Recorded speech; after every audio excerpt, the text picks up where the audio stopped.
क्या आप लोग प्लेसमेंट की तैयारी कर रहे हैं, लेकिन क्या आप लोग ये गलती तो नहीं कर रहे जो कि आपको प्लेसमेंट से कहीं ना कहीं दूर कर रही है? तो बेसिकली हर साल हज़ारों स्टूडेंट्स प्लेसमेंट की तैयारी करते हैं, बट प्लेसमेंट के टाइम पे कुछ ऐसी कॉमन मिस्टेक्स होती हैं जो उनके सिलेक्शन को रोक देती हैं कहीं ना कहीं, या फिर उनके बेटर पैकेज तक उनको पहुंचने नहीं देती। आज इस वीडियो में आपको मैं 5 ऐसी सबसे बड़ी कॉमन मिस्टेक्स बताने वाला हूं जो कि लोग अपने प्लेसमेंट के टाइम पे सबसे ज़्यादा करते हैं। और ये मैं इसलिए बता रहा हूं क्योंकि मैंने मोस्टली लोगों को ये करते हुए देखा है। तो चलिए, देखिए, किसी भी कंपनी में प्लेस होने के लिए खाली टेक्निकल स्किल्स नहीं चाहिए होती।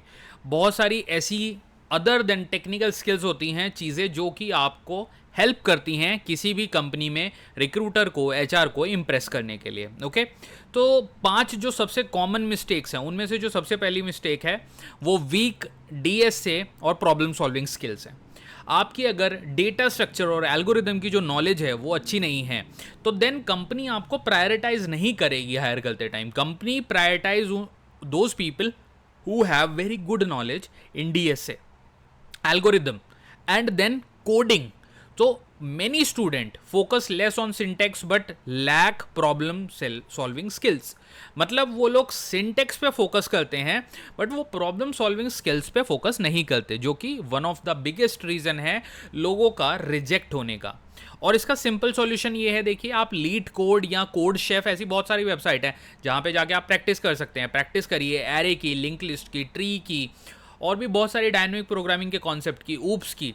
और प्रॉब्लम सॉल्विंग हमेशा एक सीक्वेंस में करिएगा। देखिए, easy, medium and then hard, इस तरह से आपको प्रॉब्लम सॉल्व करनी है। तो ये सबसे पहली मिस्टेक है, कॉमन मिस्टेक, जो कि हर बच्चा ऑलमोस्ट करता है, कि वो डीएसए में कमज़ोर रह जाता है, सिंटेक्स का रट्टा मार लेता है, जो कि मायने नहीं रखता। सिंटेक्स इज समथिंग जो कि आपको एक्सपेक्ट नहीं करता एचआर या फिर जो आपका टेक्निकल इंटरव्यू ले रहा है। ओके, देन सेकेंड मिस्टेक जो बहुत ज़्यादा लोग करते हैं वो ये है, you guys basically don't focus on your project and internship, practical knowledge. Okay, no real world problem, आप कभी फोकस ही नहीं करते रियल वर्ल्ड प्रॉब्लम पे। ज़्यादा से ज़्यादा आप हैंड्स ऑन करने का कोशिश ही नहीं करते। बहुत सारे स्टूडेंट्स हैं जिनके अंदर ये ट्रेट होता है कि वो थ्योरेटिकल पढ़ के चीज़ों को निकाल देना चाहते हैं, इस तरह बस ये सेमेस्टर से आए, ये सब्जेक्ट निकल जाए, बस उतना ही बहुत है। ओके, अगर आप बेसिक प्रोजेक्ट डालोगे अपने रिज्यूम में तो वो ये दिखाता है कि आपने कभी 4 साल में इंजीनियरिंग में दिमाग चलाया ही नहीं है। ओके, सो इसका सिंपल सॉल्यूशन आपको ये करना है, try to build 2 to 3 strong project. Okay, related to maybe web development, machine learning, AI, cloud, जो भी आपका इंटरेस्ट है, बट आपको वो 3-4 प्रोजेक्ट या 2-3 प्रोजेक्ट ऐसे डालने पड़ेंगे। गिटहब को यूज़ करो डेटा के लिए, कैगल को यूज़ करो अपने प्रोजेक्ट का, जो आपका सोर्स डेटा है उसके लिए बहुत सारे सोर्सेज हैं आजकल। तो ओपन सोर्स कम्युनिटी में कंट्रीब्यूट करो, वहाँ पे क्या होगा, लोग आपको नोटिस करेंगे, आपका रिज्यूम स्ट्रांग होगा, तो बेसिकली आपकी प्रैक्टिकल नॉलेज बढ़ेगी। तो ये सेकेंड पॉइंट था।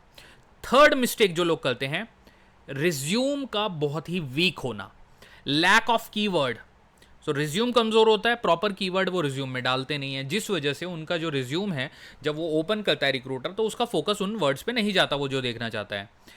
और एटीएस जिसको कहते हैं एप्लीकेशन ट्रैकिंग सिस्टम, आजकल ये बहुत ज़्यादा यूज़ होता है, तो एटीएस स्कोर आपको अपने रिज्यूम का ज़रूर चेक करना चाहिए। Too much unnecessary information like school detail, personal hobbies etcetera, ये सब मत डालिए, रिक्रूटर इन सब में इंटरेस्टेड नहीं है। इसका एक मैं आपको हैक बताता हूँ, try to make your resume in 1 page, maximum 2 pages. Okay, education, skills, project, work ex, ये होना चाहिए आपका फोकस। Okay, and show impact which you created, आपने अपने प्रोजेक्ट में क्या इम्पैक्ट क्रिएट करा, ये बहुत ही ज़्यादा इंपॉर्टेंट है, क्योंकि एक तरीके से जो आपको हायर कर रहा है उसका फोकस इस चीज़ पे ज़्यादा रहेगा कि आप क्या सॉल्व कर सकते हो। ओके, आई होप ये समझ में आया आपको।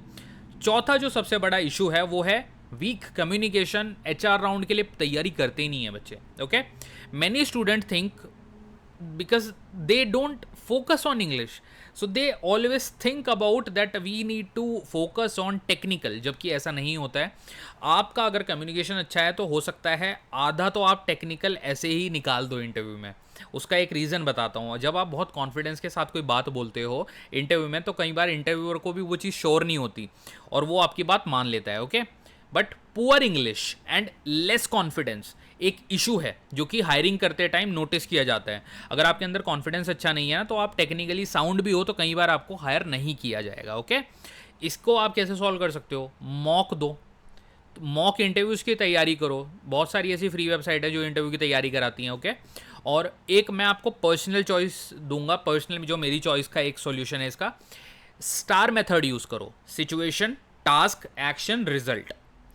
समझ गए आप? ठीक है, हर एक वर्ड का अपना अपना एक मीनिंग है, तो स्टार मेथड यूज़ करो एक तरीके से प्रैक्टिस के लिए। सिचुएशन समझो, प्रॉब्लम क्या है, टास्क एक्चुअली उसके अंदर क्या है, डेटा को अंडरस्टैंडिंग करो, कोडिंग में क्या लिखने वाले हो, then action and then your result. Okay, be clear with the structure of the code. आपको पता होना चाहिए कि आपके कोड का स्ट्रक्चर कैसे बनेगा। तो ये चौथी मिस्टेक है जो अक्सर लोग करते हैं। सॉल्यूशन भी आपको मैंने दे दिया।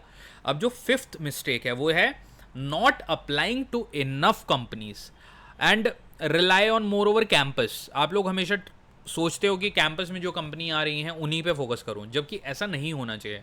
आई वुड से आपका फोकस मैक्सिमम से मैक्सिमम जॉब अप्लाई करने पे होना चाहिए, और off campus, on campus, anything, दोनों चीज़ों पे फोकस करो। सिंपली लिंक्डइन, नौकरी, इंटर्नशाला, रेफरल नेटवर्क्स, आपके बड़े भाई बहन, उनके फ्रेंड्स, हर किसी के थ्रू खुद को रेफर करवाइए। ओके, एंड एप्लीकेशंस हमेशा आपकी अर्ली मॉर्निंग में आपको फिल करना चाहिए, ताकि एचआर जैसे ही आए तो सबसे पहले आपका मेल दिखाई दे। क्योंकि अगर आप रात को अप्लाई करते हो तो कई बार वो जो मेल है वो उसके मेल बॉक्स में नीचे चला जाता है। इसके अलावा एक वेबसाइट और मुझे याद आ रही है, एंजल लिस्ट, जो कि स्पेशली स्टार्टअप्स के लिए काफ़ी यूज़ होती है। ओके, अपनी अल्यूमिनाई जो आपके कॉलेज के सीनियर हैं उनके नेटवर्क को यूज़ करो। Keep updating your LinkedIn profile, GitHub account, leet code, your resume, depending on the need कि मार्केट में आजकल चल क्या रहा है, तो उस बेसिस पे आप अपडेट करते रहिए। Okay, now some final advice which I want to give. देखिए, ये मैंने आपको 5 प्रॉब्लम बता दी हैं जो कि हर एक बच्चा ऑलमोस्ट करता है जब प्लेसमेंट का टाइम आने लगता है, और आप अपने आसपास अगर देखोगे तो आपके ग्रुप के ही 10 लोग ये काम कर रहे होंगे इस टाइम पे।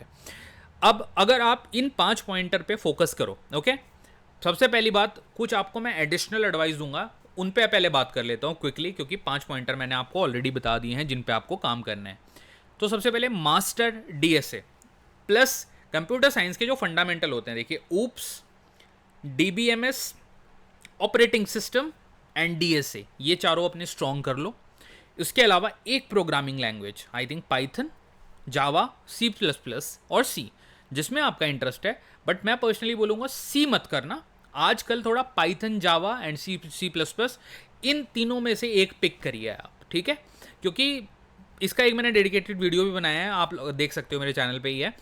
उसको मैं इस तरह से जस्टिफाई करूँगा कि पाइथन का लर्निंग कर्व सबसे फास्ट है, और पाइथन आपको data science, machine learning, algorithm हर जगह हेल्प करती है। Okay, then second point, build strong resume, keywords डालिए ताकि एचआर वो नोटिस करे और आपके रिज्यूम का एटीएस स्कोर अच्छा है। थर्ड, एचआर और बिहेवियर राउंड की तैयारी करो, बहुत इंपॉर्टेंट है। I have seen so many of my colleagues जिनका कम्युनिकेशन अच्छा नहीं है। इनफैक्ट मैंने अपने सीनियर्स को देखा है जिनका प्रमोशन नहीं हो पा रहा है। क्यों? क्योंकि वो प्रॉपर कम्युनिकेट नहीं कर पाते। वो लोग काम कर सकते हैं बट कम्युनिकेशन उनका कमज़ोर है। और ये देखो, थोड़ी दिखावे की दुनिया है, ये बात सच है। अगर दिखावे की दुनिया में आप थोड़ा दिखावा नहीं करोगे तो आपको दबाया जाएगा। और अगर आप ढोल पीट पीट के बोलोगे मुझे आता है आता है आता है, कोई ना कोई ऐसी सिचुएशन होगी जहाँ पे आप खुद को बचा सकते हो। बट बिना नॉलेज के ढोल पीटना भी खतरनाक हो सकता है। तो नॉलेज हो प्लस ढोल पीटो, then this is the best combination. Okay, then I think you should apply early morning for all the jobs. Okay, don't wait for your placement also कि कैंपस में कंपनी आएगी उसी के सारे बैठा हूँ। ऑफ कैंपस अप्लाई करो, online इतनी सारी वेबसाइट है, आजकल इंटरनेट है भाई, आप सबके पास इंटरनेट है, उन सब वेबसाइट्स पे अप्लाई करो, करते रहो। Okay, so I think this was a detailed road map. ये 5 प्रॉब्लम्स मैंने आपको बताई, 5 प्रॉब्लम्स का सॉल्यूशन बताया।